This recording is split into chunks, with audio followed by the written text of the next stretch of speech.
嗱，呢個咧就係個收銀，即係呢個啦。叮叮當當，佢掛嗰啲零零星氣度，一喐佢嗰個箱咧，收錢咧，啲錢大紙一抌落去嘅咧，就知道係收錢個櫃員機啦。佢自己創嘅。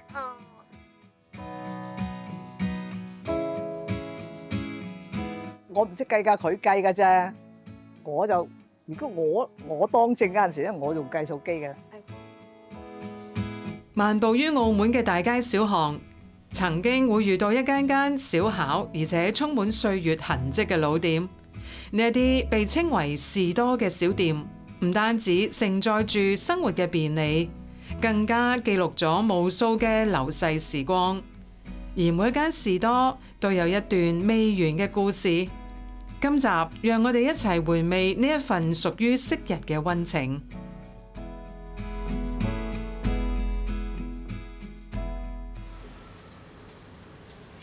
我原名咧叫李麗珍，我今年係78歲。我係後期嘅加入我老公個鋪頭做嘢。嗰陣時咧就係喺賣草地嗰個梁家大屋嗰度嘅，嗰陣時好似72間房客咁嘅，好多人住嘅。咁樣啦，佢嗰個表姐咧又係住喺嗰度嘅，咁我咧又係住喺其中一間屋嗰度嘅。咁佢咧，我出糧咧，我俾晒我阿媽嘅。咁佢見到咧，哇！好少女仔出糧俾晒佢阿媽嘅喎，佢冇攞翻錢用嘅喎。咁我又嗱嗱聲介紹佢表弟啦，即係我老公啦。咁佢嚟睇就中意啦。咁開始係交往啦，拍拖啦。咁然之後慢慢咪結婚啦。頭咧，我老公咧就喺營地街嗰度打工嘅。咁啊，後尾嗰個老細咧就對佢唔好啦，俾面色佢睇啦，有嘢俾佢聽啦。咁咧佢就即係好難受啦。咁我嗰陣時同我大佬拍檔，咁我話俾我大佬聽，我阿偉啊咁樣啊，佢話：誒唔好啦，不如自己開啦。我話冇錢啊，買咗呢間鋪頭，然之後同佢兩個夾份開啦。咁我老公咪就嚟咗呢度咯，就嚟開咗呢度啦。咁啊40幾年。以前每一棟大廈嘅附近總有一間士多，你有冇諗過到底士多一般係賣啲乜嘢嘅呢？豆粉、白糖、鹽啊、醬醋茶啲咁樣都有啦。佢嗰陣時好犀利嘅，嗰啲花生啊一大包一大包嘅，嗰啲瓜子一袋一袋。過年嗰陣時啊，做唔切嘅。前啲人啲話攞份齋啊，有啲人執定份齋過年啊煮齋，執得淨係粉絲一大袋嘅，執到你手軟嘅。雲耳啊，同埋嗰個咩菇啊，冬菇啊。金針啊啲咁嘅嘢，以前煮齋好興嘅，舊陣時嗰啲，而家你有現成一包包，你買一包咪齋。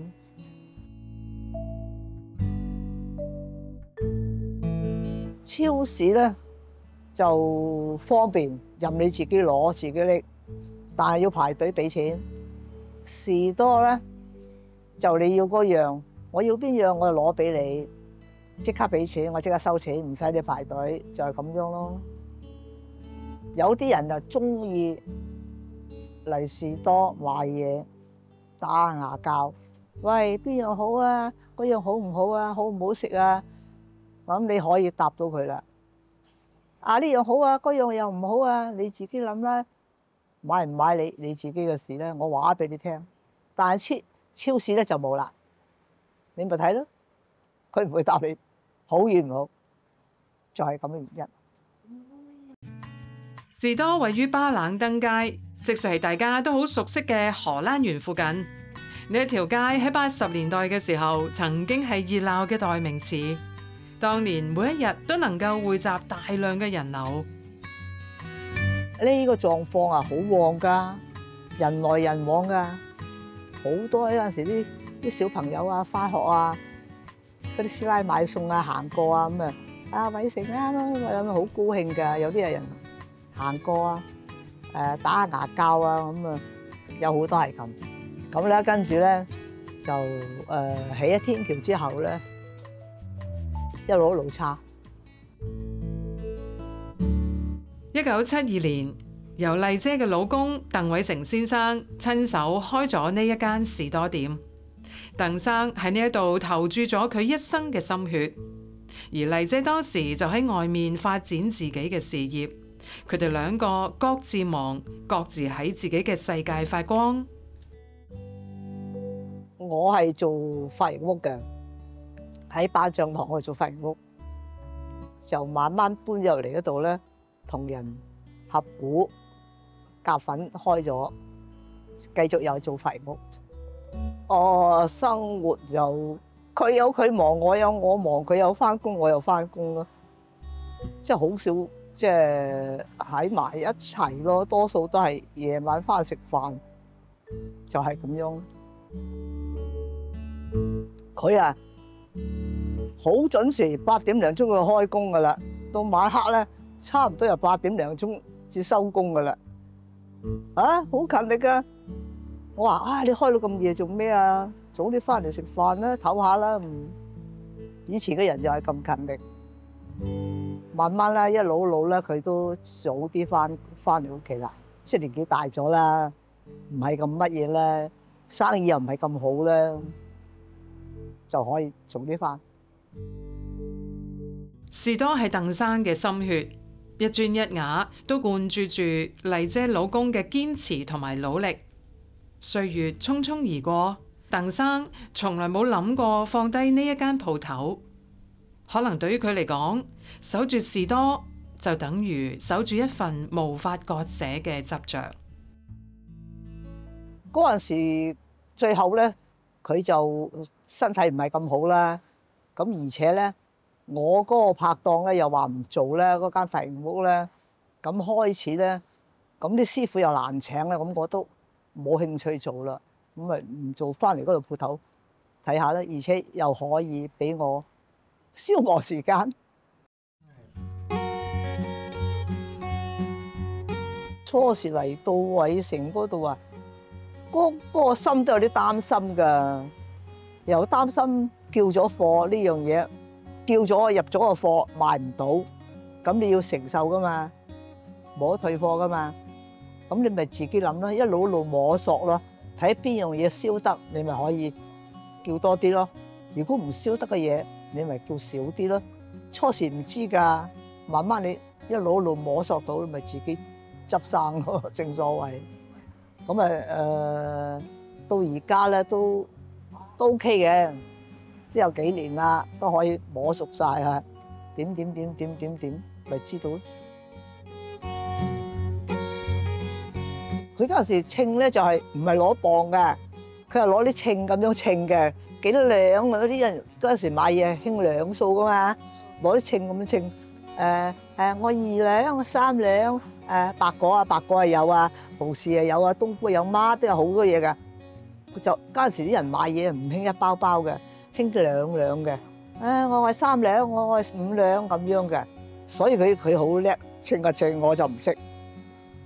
到而家都唔使啦，包好晒啦，獨立包裝你哋，過幾多包咪自己笠。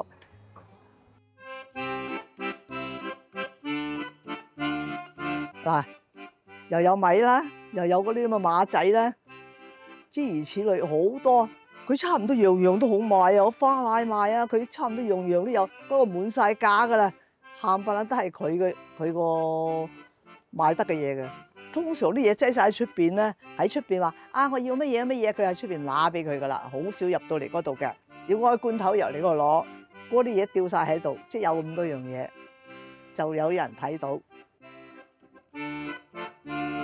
嗱，呢個就係佢鋪頭裏邊噶，擠晒咁多嘢噶，嗰陣時嗰度擠晒好多嘢噶。嗱，呢個咧就係個收銀，即係呢個啦。叮叮當當，佢掛嗰啲零零星器度，一喐佢嗰個箱咧，收錢咧，啲錢帶紙抌落去嘅，就知道係收錢嗰個櫃員機啦，佢自己創嘅。我有啲嘢唔識咧，係我老公識咧就打算盤，我唔識打算盤。計數咧，我老公好叻嘅，我就好差嘅，我就計數機嘅。但係咧，我做嗰陣時咧就簡化晒啦，我自己簡化咗，因為我老公叻就係我學唔到佢，而且咧佢嗰套咧已經係淘汰咗㗎啦，俾超市代替咗啦，唔需要啦。隨住超市同埋便利店嘅湧現，士多慢慢變成舊時代嘅產物。即使係咁樣，士多依然係好多人心目中特別嘅存在。下一節返嚟，我哋繼續喺士多入邊細味一段士多情緣。